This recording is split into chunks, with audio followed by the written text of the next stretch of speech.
माजी उपमुख्यमंत्री दिवंगत अजितदादा पवार यांच्या जयंतीनिमित्त आज मंत्रालयात महिला व बाल विकास मंत्री आदिती तटकरे, सहकार मंत्री बाबासाहेब पाटील यांनी त्यांच्या प्रतिमेस पुष्पहार अर्पण करून अभिवादन केले।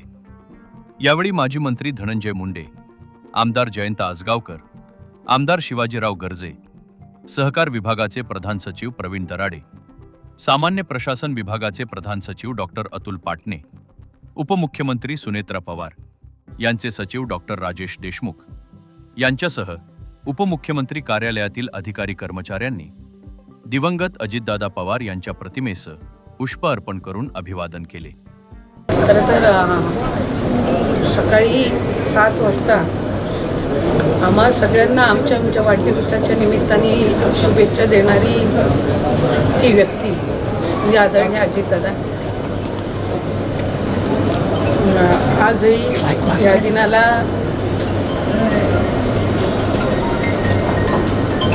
त्यांचा वाढदिवस म्हणूनच आम्ही जयंती म्हणून संबोधित करण्याचं मानसिकता किंवा इतकं धाडस अजूनही मनामध्ये नाही, पुढेही कधी ते होणार नाही।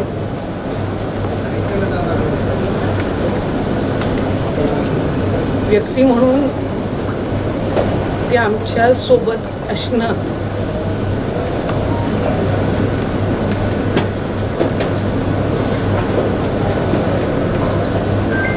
आणि आज ते नसणं या गोष्टींचं वर्णन शब्दांमध्ये करणं फार अवघड आहे। मी गेल्या वर्षी त्यांचा वाढदिवस साजरा करण्याची मला संधी मिळाली।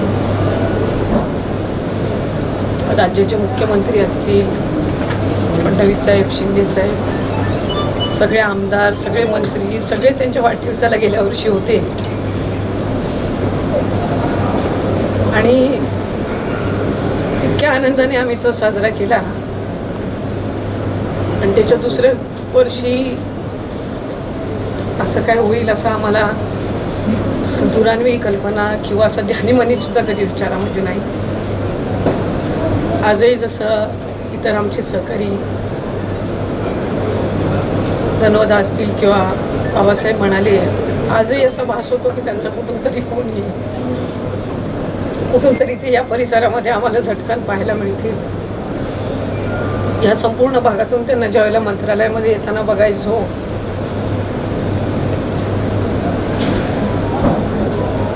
आणि ते परत कधीच तो आवाज ऐकायला मिळणार नाही, त्यांना कधीच पाहायला मिळणार नाही। आज इतके महिन्यानंतर सुद्धा ती जी भावना आहे आणि तो जो रिकामेपणा आहे, मला वाटतं तो कधीच भरून निघू शकणार नाही। मी आजच्या दिनी त्यांना वाढदिवसाच्या शुभेच्छा दिल्या। जिथे कुठे असतील, कदाचित जे सुख त्यांना, जे समाधान, जी त्यांची प्रशंसा दुर्दैवाने हयातीत त्यांच्या झाली नाही, आज सगळीच त्यांची आठवण काढत असताना ती भावना त्यांच्यापर्यंत पोहोचावी अशीच मी या निमित्ताने प्रार्थना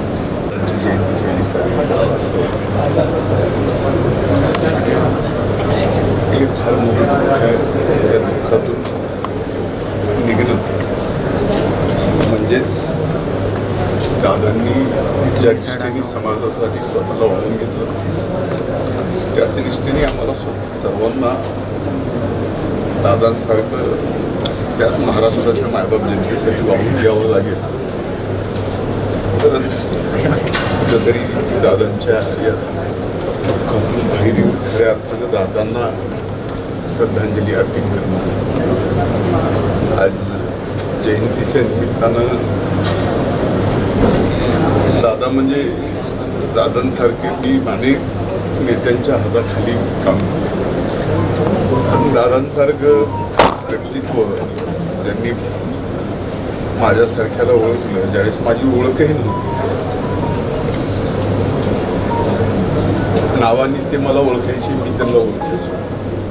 परिषदेच्या निवडणुकीला उभं राहिलो 2010च्या त्या विधान परिषदेच्या निवडणुकीत पडणारा, पराभूत होणारा धनंजय मुंडेला कुठून 2 मतं दादांनी दिली आणि मी त्यावेळेस निवडून आलो। म्हणून आज पर्यंत कष्ट करणाऱ्या, पक्षावर निष्ठा ठेवणाऱ्या आणि जनतेची अविरत काम करणाऱ्या प्रत्येक कार्यकर्त्याच्या मागं दादा म्हणजे एक आपल्या पाठीमागं देव उभा आहे, विठ्ठल उभा आहे, ही दृढ भावना होती. मला आजही ती ठेवून चालावं लागेल, जरी दादा आपल्यात नसले तरी. खरंच आजचा दिवसच आमच्या सगळ्यांच्या जीवनात येईल हे कधीच आम्हाला वाटलं नाही. आज दादांना जयंतीच्या निमित्तानं श्रद्धांजली अर्पित करीत असताना मनात हीच भावना येते की आम्ही सर्वांनीच मायबाप जनतेसाठी दादांच्या निष्ठेप्रमाणेच काम करावं लागेल.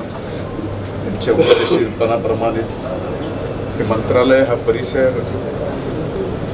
इतका गजबजलेला, इतका सगळा, पण आज सगळीकडे पाहिलं की असं दादांचा आवाज, दादांचा वावर हा सगळीकडे दिसतो, त्याचा भासतो. खरं दादा नाही आहे, आम्हाला आमच्या कामातून दादांना जिवंत ठेवावं लागेल. मित्रांनो,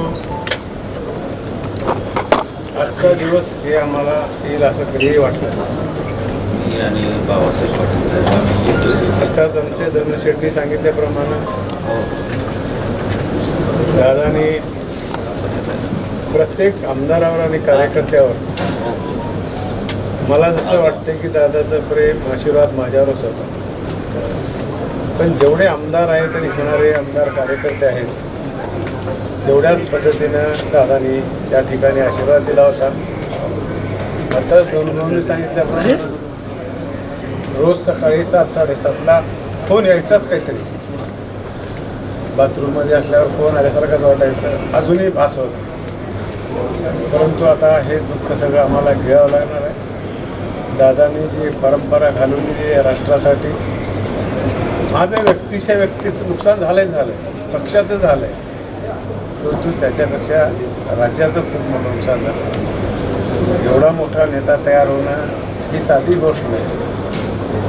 आणि आम्हाला जो दिवस बघायचा होता ते बघता आला नाही. उलट त्यांना श्रद्धांजली अर्पण करायची संधी नितीन आमच्यावर आलेली आहे. वहिनी देखील आज त्या पद्धतीनं कणखरपणानं काम करतायत. आम्ही सगळेजणच वहिनीच्या पाठीमागं खंबीर आहोत. राष्ट्रवादी काँग्रेस पक्ष हा मजबूतीनं पुन्हा काम करून जयंती साजरी करत असताना दादांनी जे मार्ग दाखवलेला आहे त्या मार्गाने जाण्यासाठी आम्ही आटोकाट प्रयत्न करू. तरच सामान्य माणसाचे प्रश्नाला आम्ही न्याय द्यायचा या जयंतीच्या निमित्तानं मी बोलताना काम करतो.